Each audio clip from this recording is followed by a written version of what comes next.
Olá amigos, sejam bem-vindos a mais um vídeo do meu canal. Eu sou Lucas Knaip e vamos falar sobre a Fórmula 1, o que esperar do Grande Prêmio de Singapura, né? Fazia tempos que eu não fazia um vídeo prévia de uma corrida. Acho que esse final de temporada tá divertido, né? Tá bem imprevisível e me motiva a fazer um pouquinho mais desses vídeos que eu tava fazendo a rodo lá em 2021. Aquela temporada foi muito conteúdo de Fórmula 1, né? Hoje acabou reduzindo um pouco, nas temporadas 22 e 23 me deram uma desanimada, né? Eu acompanhei todas as corridas, mas é aquele negócio, deu uma desanimada, agora deu uma animadinha de novo, né? Essa última corrida no Azerbaijão foi muito legal, e o que eu posso dizer é, Singapura promete grandes emoções, porque é uma pista que é muito técnica, e a meu ver a mudança de traçado que foi feita a partir do ano passado, e espero que seja permanente, vai tornar as coisas mais interessantes ainda este ano, porque a gente está em uma pista que vai ter quatro zonas de DRS, né? Tem a reta de largada,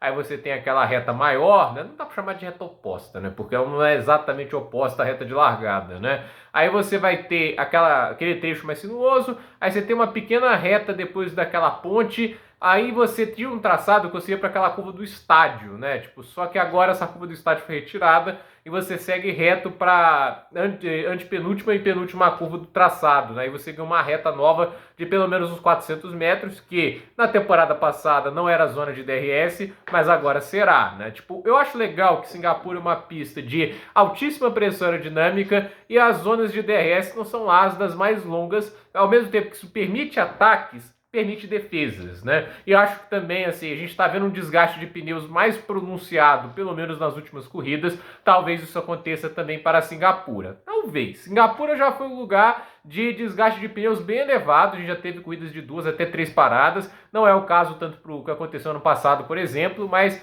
é assim, a gente viu que ano passado os pneus foram um fator determinante. Então, para mim, assim, eu vejo que o contexto da temporada atual é diferente da última. É difícil você pegar os carros da temporada passada porque muitos deles melhoraram, né? E para mim, o carro favorito dessa corrida é o da McLaren. Porque é o melhor carro da Fórmula 1, mas eu pego como referência a corrida em Zandvoort, porque Zandvoort na Holanda é uma pista que, ok, não tem muitos cotovelos, mas é uma pista que você tem essa questão de não ter retas muito longas, você também tem essas curvas de baixa na maior parte do tempo. Óbvio que há muito mais curvas de alta em Zandvoort, né? Mas eu acho que a McLaren ela mostrou muita estabilidade em mudanças rápidas de direção. E aí a gente viu ali também uma Ferrari que naquele GP chegou a ter seus momentos em ritmo de corrida, mas assim, houve atualizações desde então, né? E eu vejo que o Azerbaijão não é uma plataforma ruim para a gente olhar, porque, por mais que sejam retas muito mais longas e você esteja com, assim, asas muito diferentes do que trarão para Singapura, Singapura você vai trazer um carro carregado de carga aerodinâmica. Lá na Azerbaijão era meio a meio. Você não podia tirar tudo porque você ficava com um carro incontrolável para as curvas,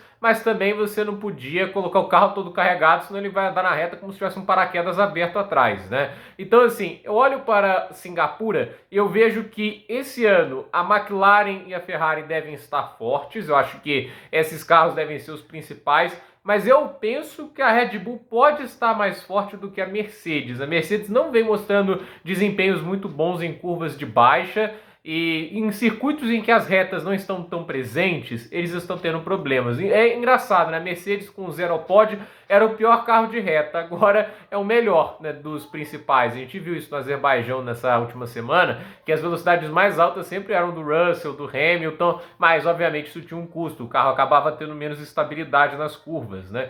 E eu penso assim que a Red Bull pode ser competitiva em Singapura pelo fato do Sérgio Pérez ter ido muito bem no Azerbaijão, mas principalmente nas curvas de baixa. A gente olha, por exemplo, o setup aerodinâmico da Red Bull, ele não estava tão distinto do que a gente viu da Ferrari e da McLaren, mas a questão é, por exemplo, na classificação, o melhor primeiro setor foi do Pérez. Ok, é um setor diferente do que a gente tem em Singapura, né? Você tem, obviamente, freadas muito mais fortes do que tem no circuito de Marina Bay, mas existem o quê? Muitas curvas cotovelos, entende? Curvas de 90 graus. O segundo setor da Red Bull não era ruim, era mais forte que o da Mercedes, por exemplo. Então, eu acho que assim, o carro, ele conseguiu andar muito bem de curvas naquele fim de semana, porque era uma coisa que estava faltando para esse carro desde o ano passado. Essas curvas de baixa velocidade sempre foram o calcanhar de Aquiles dos carros da Red Bull no efeito solo. É só ver que quase sempre, né, o desempenho da Red Bull tendia a cair nesses circuitos assim, né, tipo, mesmo se a gente olhar Mônaco em 2022 e Singapura 2022, o Pérez ganhou as 2 corridas, né? Mas,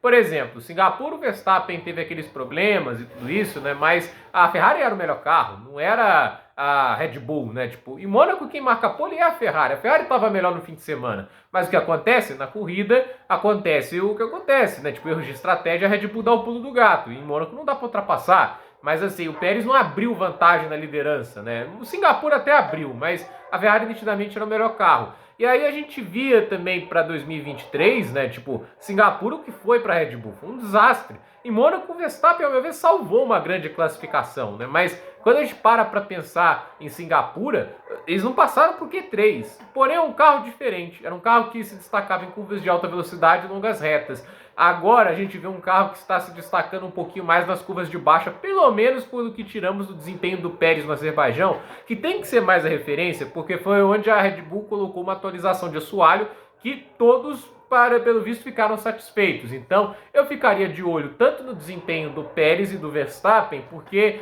talvez, dependendo do acerto que eles consigam achar, eles sejam muito mais competitivos do que na temporada passada. Talvez não briguem pela vitória, mas eu não descartaria eles tão cedo assim. Muita gente já está descartando, achando que vai ser terrível, mas eu não consigo cravar que vai ser assim, entende? Eu acho que mudou bastante a dinâmica dos carros. A Red Bull parece ter outros pontos fortes comparados ao ano passado e outros pontos fracos, né? E a meu ver, tanto lá em Monza, tanto no Azerbaijão, as retas me pareciam mais um calcanhar de Aquiles para eles do que as curvas. Então, vamos ver aí o que eles vão trazer de competitividade, né? Mas para mim, assim, você vê a Red Bull com uma incógnita, a Mercedes também é uma incógnita, mas é aquele assim, o que foi essas últimas 2 corridas para a Mercedes não foi positivo. Acho que, principalmente tratando do desempenho na parte técnica da pista. De reta, estão andando super bem.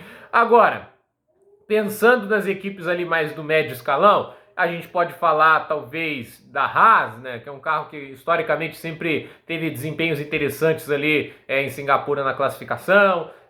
Pode ser que a gente tenha uma surpresa com a Williams. A Williams mostrou bastante assim, força lá no Azerbaijão, também na parte técnica, não foi apenas um carro foguetão de reta. Então eu estou muito curioso para ver como vai ser esse médio escalão, mas no final a gente está se importando mais é o que acontece lá na frente, né? A vantagem no campeonato do Verstappen é de 59 pontos, então, obviamente, é uma pista que ele espera a contenção de danos, e para ele, melhor para o Verstappen, se a Ferrari estiver forte o bastante para bater de frente com a McLaren, né? Quanto mais bagunça tiver entre Ferrari e McLaren, né, mais fácil para o Verstappen vai ser manter essa vantagem, enquanto a Red Bull ainda não corta esse terreno que ela perdeu perante essas duas equipes. Então, a ver o que vai acontecer. É uma pista de, se não me engano, vai ter 63 voltas, ganhou umas voltinhas extras pelo encurtada no traçado, né? É uma pista de alta carga aerodinâmica, como eu disse. Não acho que ter agora um ponto de reta e algumas curvas a menos muda muito a questão aerodinâmica para a pista. São muros muito próximos. As retas não são compridas o suficientes para você ficar colocando um pouco a asa. Então, a meu ver, vai ser um circuito em que os carros vão muito carregados de asa.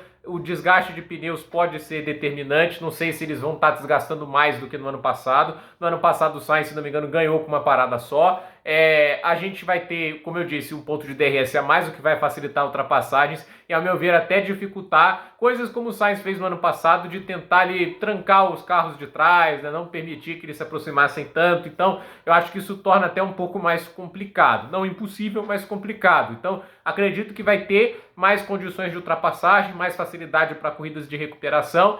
E estratégia vai ser, obviamente, muito importante. Lembrando também que Singapura é um lugar muito úmido e também de fácil precipitação de chuva. Então, pode ter chuva nessa pista e chuva, obviamente, deixa tudo muito mais embaralhado. Então, gente, por esse vídeo é isso. Dúvida nos comentários, deixe seu like, se inscreva no canal, compartilhe este vídeo e até o próximo vídeo.